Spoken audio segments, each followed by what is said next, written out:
حضرت ربیہ بن کعب کی وہ حدیث تو سارے لوگ سناتے ہیں کہ وضو کرایا کرتے تھے، تو نبی پاک نے فرمایا کچھ مانگ لے. انہوں نے جنت میں نبی پاک کا پڑوس ہی مانگ لیا، یہ بخاری میں موجود ہے. لیکن وہ والی حدیث بھی پڑھو کہ جب نبی پاک نے انہیں کہا کہ ربیہ تو مجھے وضو کراتا رہتا، شادی کیوں نہیں کرتا؟ حضور نے نہیں فرمایا کہ اس کا ذاتی معاملہ ہے، میں شادی کراؤں گا، میں اس کام میں کیوں آؤں گا، شادی کیوں نہیں کرتا؟ اس کی حضور کوئی کاروبار نہیں، کوئی معاملہ نہیں، کوئی رنگ روپ نہیں، اور آپ کی خدمت سے بھی رک جاؤں گا. کہتے ہیں حضور خاموش ہو گئے. اگلے دن پھر پوچھا نکاح کیوں نہیں کرتے؟ میں نے کہا حضور نہ کاروبار ہے، نہ گھر ہے، نہ مکان ہے، نہ رنگ روپ ہے، کون رشتہ دے گا؟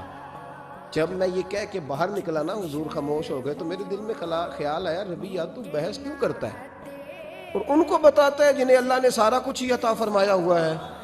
حضور کہتے ہیں شادی کیوں نہیں کرتا؟ تو چپ کر کے کہہ دے محبوبہ جیسے دل کرتا ہے ویسے کر دے، تو آگے سے دلیلیں دیتا پھرتا ہے. یہ بھی کو بات ہوئی.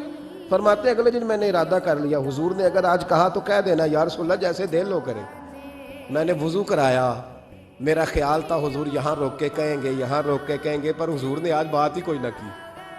میں دیر تک سوچتا رہا یہاں کہیں گے، یہاں کہیں گے، پر آج حضور نے بات ہی نہ کی. میں پچھتا رہا تھا کہ 2 دن موقع ملا میں نے ضائع کر دیا.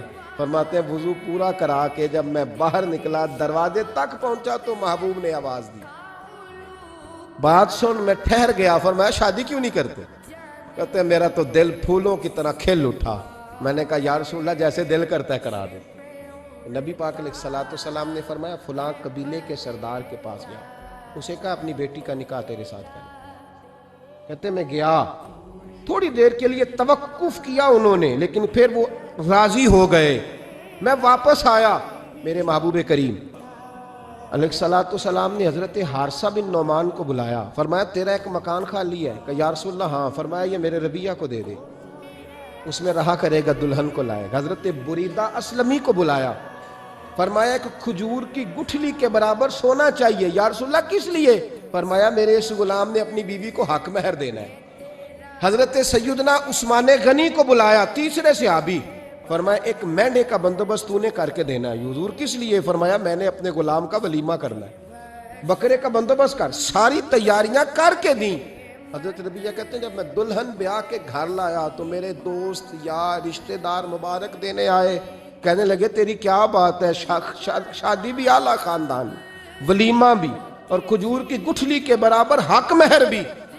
حضرت ربیہ رو پڑے. فرمانے لگے میں تو کالا کلوٹا حبشی غلام تھا، سلام بھی کوئی نہیں لیتا تھا، مجھے مبارک نہ دو، میرے مصطفیٰ پہ درود و سلام پڑھو. یہ سارا حضور کا کرم ہے.